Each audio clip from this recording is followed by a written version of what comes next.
Good evening. And remember, strap yourselves in.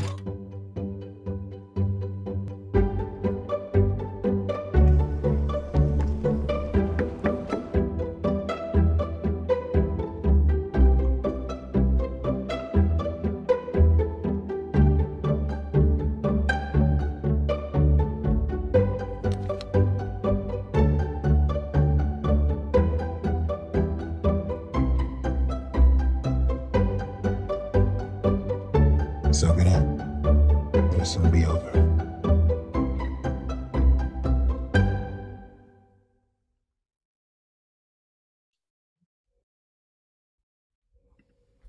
Okay, obviously I'm Jack from Revelation, and I'm joined by Kat Hope from Decibel, who's coming over to Revelation as a guest this year to perform a live soundtrack. I guess it's more than a live soundtrack. That's kind of underplays quite how radical it is. So do you want to say something about what you're doing? I think that's the best way to open up this conversation. Thanks, Jack. What we're doing is, I guess it is a soundtrack, like you said. We're playing music to a series of videos, but I guess the reason it's not a soundtrack is the videos are actually the scores. So we're playing the films, if you like. There's 21 two-minute films, and we commissioned these in the last 6 months of 2020 from composers our ensemble had worked with in the past. And the only criteria for the commission was that the piece had to be 2 minutes long, and they had to use this software that we developed, the Decibel Score Player. And all that is, it's just I guess, a computer program that makes a score in motion for the ensemble to read. And with each of these scores, we turn them into little 2-minute audiovisual pieces where we played the music and we embedded it in the score, and the score was kind of further developed into a more film-like quality. So there's things surrounding it that might link to the theme of the piece by Carl Ockelford. And in this presentation, it's the first time we'll be playing these pieces live. So when we made these pieces, we're all at home in lockdown. And this is the first time we're coming together as an ensemble and playing through them one after the other in sequence as a singular film, which, there's 21 2-minute films kind of linked together. No, I was lucky enough to play bass for you one time to one of your live scores. And I think it's important that we say something about what the scores are, because you don't use, and none of the films, as far as I can see, seem to use traditional notation. So can you? That's right. We're not looking at like, the Dots and lines. Dots and lines. I'm just thinking every good boy deserves football and all that stuff. And quavers and semi-quavers. It's not like that. So can you say? I'm glad you reminded me of that. Sorry, Jack, go on. Yeah, so can you say something about, I guess, your personal and also Decibel's, and then these commissioned composers' investment in creating scores that either resist or reject or challenge traditional forms of musical notation? So, yeah, I'm glad you reminded me of you playing in that piece, The End of Absada, because that was in the Decibel Score Player, so you've already done it. And I guess what the score player does is it enables musicians to read graphic notation in a coordinated way. So most people are probably familiar with traditional notation or common practice notation, which is black dots and lines on a stave on a page. So we've all seen that somewhere. But actually, I contend that traditional notation like that is pretty limited. It's really good at describing music that relies on harmony and rhythm and pulse. And if you want to make music that doesn't engage in those things, so maybe with a focus on texture or long durations, or you don't want to have a pulse or a rhythmic meter in your piece, it's pretty lousy at doing that. And I found that there was a big gap between that traditional notation and graphic notation that was really open, right? You just come to it. There was no sense of start or finish, and you just kind of try and interpret an image as a sound. I think what the Decibel Score Player is, it makes something in between. So in my own note practice as a composer, I love it because I can draw lines as music notation or shapes and different ways of color or applying color or textural qualities of color drawing and so on, and use this as instructions for musicians. And you get, of course, as you might expect, a whole range of different outcomes. So I guess the score player is just a software that coordinates the playing of scores that would be hard to organize. Sometimes you need a stopwatch or something. And in this project, not everybody that we commissioned were used to making music in this way. Some of them found it really challenging. Some of them didn't like having the kind of image move past a line. They thought that was really controlling. In fact, there's a piece by Marina Rosenfeld, which is a direct critique of the score player. And our way of playing that piece is to be as free and loose as possible.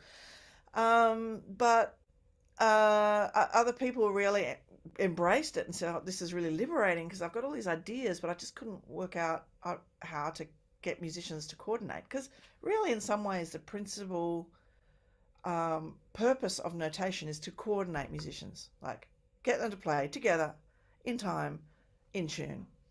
Well, this still gives you the together thing, but tuning is not so much a problem anymore. But what you get when you have these graphics instead of the black on white notation is color. Computers let you make it dynamic. So you're reading notation that's already moving. You can see different parts flash up at different times. You can have kind of different chance processes, so the score doesn't look the same every time you play it. We've got a couple of pieces that'll be different every time we play it. It's amazing the potential that it has. And they're really interesting to look at, which is why we thought of making them into films. Okay, so one of the questions I have then extending out from that is how did these composers respond to this? When you said Marina Rosenfeld rejected it and that became incorporated into the practice, which is, I think, beautiful. But you've got all these other composers, Gail Priest, J.G. Thirlwell, and so on. How did they respond? I mean, you don't have to name particular people in particular, but just in general, how did the composers respond? Yeah, well, we had a couple. Marina's was a text piece, and we had a couple of pieces. So Amanda Stewart also works with text as she's a sound poet, and so their pieces kind of have text passing the line, telling you basically either when to say stuff or follow instructions. Whereas JG's score, I mean, he's a really accomplished designer. Many of your watchers out there would know his work with Scraping Fetus Off the Wheel and Steroid Maximus and these, which have these amazing album covers, which he makes. And so he really enjoyed, I think, having a more prescriptive approach to drawing, whereas he'd already played in much more open graphic notation ensembles in the past. And he talks a bit about that in the podcast interview with us. And we're going to feature some of these podcast interviews through between the films, just to give a little bit of context for some of the pieces. But other people, you mentioned Gail Priest. She was someone who found it really liberating. Her whole piece is about the quality of grain and how sound has a particular grain to it. And, you can imagine why something like this would be really useful for that, because it can track musicians through different grainscapes almost. And then other people kind of made works about the pandemic, and so they were able to present statistical diagrams or charts that were changing over time. So they kind of used this as an opportunity to explore perhaps ways of making music that they hadn't before. Um, and then, all the members of the ensemble wrote pieces, and some of them hadn't really written music for the score player before either. It was Louise Devonish and Tristan Parr and Aaron White, the actual programmer of the software. You'd think he would have done something, but he hadn't. And that was really revealing to us as performers because, we really weren't. It was a side to them that we hadn't really learned about. So I think when you come to see this film, you can follow along with the music in a way that even if you can't read traditional notation will make sense to you, and you learn kind of over the progress of the film how the ensemble is reading. In 2 minutes, you've got 2 minutes to work out how they're reading it. You just watch what's happening at the line, and I think that's a really exciting prospect for audiences.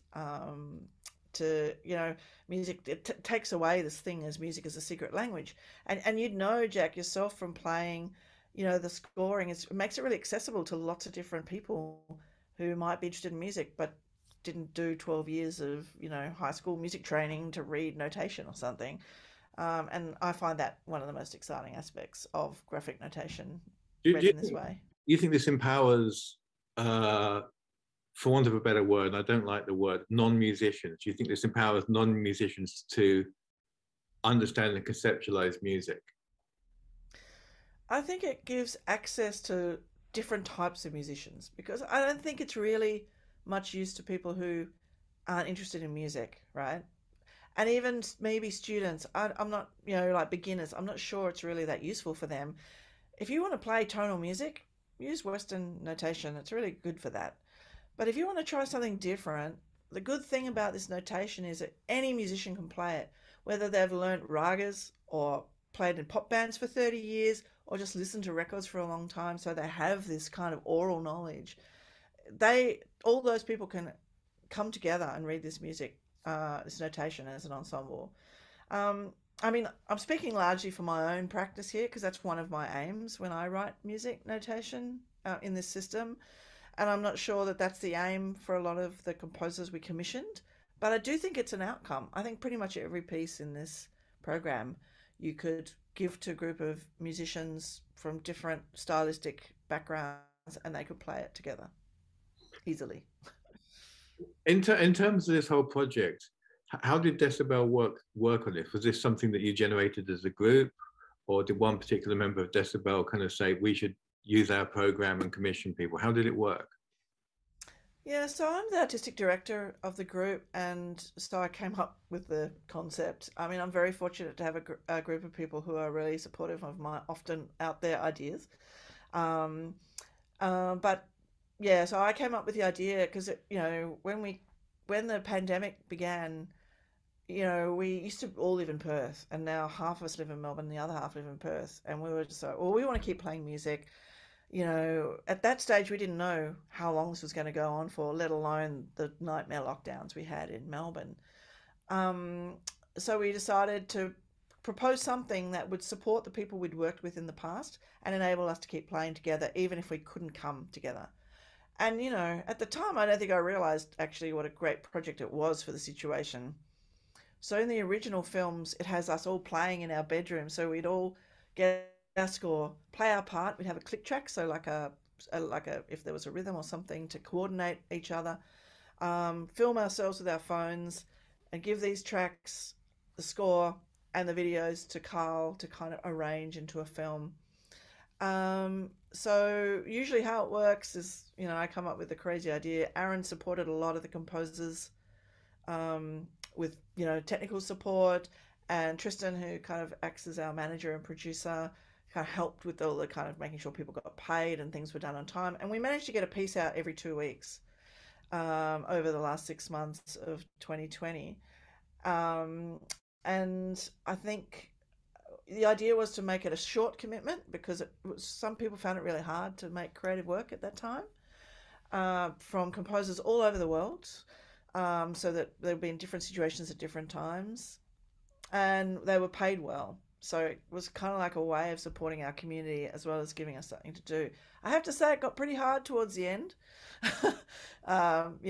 Sitting on your own in your room with playing with your phone and the score is not particularly rewarding, and it made us really think about why we play in a group, and that's because we love spending time with each other. And I really do think there's something special about reading music notation together in the same space. Not something that's discussed very often, I don't think. So we're really thrilled to be able to do this project live, get our faces off the film, and kind of engage with the notation in real time And together. to talk a bit about the film, how did Carl approach it? Did you kind of direct him, or did you say what you wanted, or did he just take it and do what he wanted? No, I work quite closely with the composers on the development of the work. So I talked to them about our strengths, perhaps as an ensemble.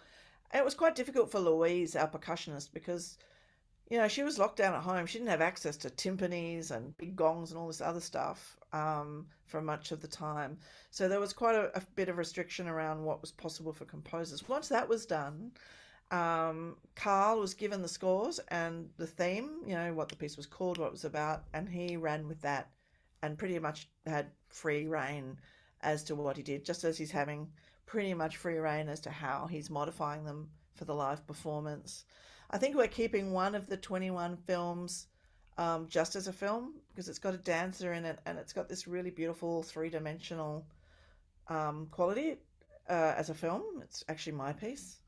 Um, but everything else, he's kind of taken us out and remade the backgrounds so that the focus is more on the score and the performance. Cool. And with this whole idea of being able to get people using the Decibel score player and create these scores that you could then watch and project, is this going to be an ongoing thing? I mean, aside from this project, which is obviously completed, but is this going to be an ongoing? Are you thinking I might phone up someone in 6 months' time and send them the program, or is it something you want to step away from? We developed this program in about 2012, and it's been on the iTunes App Store, or whatever it's called. It's called iTunes now. It's called the App Store, so anyone can download it. The program to make the score file to put into the software is free to download from our website, and we've commissioned probably about 50 pieces. Oh no, actually, maybe more now. Around 70 pieces for this format. And I know that other people have made pieces in it without even talking to us because I see the downloads that happen every week, and people have approached us for comment, to make comments about it and ask questions about it, and push it in different directions. So, I mean, for my own, as myself as a composer, when this happened, we started prototyping it in kind of other types of software before we put it in the App Store. It was completely liberating. I'd been making these score drawings for a long time, but I couldn't work out how to play them. Um, so, I've written something like 30 or 40 pieces for this format. And because we're all composers and performers and programmers in Decibel, the software has continued to develop. So now you can have different parts. You can have it in a projection mode. You can network lots of iPads together. You can now write on the score like you would maybe on a traditional page. So these are all developments that have happened since we started. So that's a very long answer to your question, which is yes, I think we will still make pieces. Although we have been talking about whether the app needs to stop development because it's kind of simple and effective. And if we fiddle with it too much, we've all had that experience, right? We got a really great app on your phone and then they do an update and it's like useless to you after that. Yeah, we've been thinking about doing things like making pieces as apps rather than an app that you put your piece in. So we're still working together. Most of the ensemble are academics as well, so we're kind of really interested in that dialogue between performing, composing, and research, and what that can result in. Cool.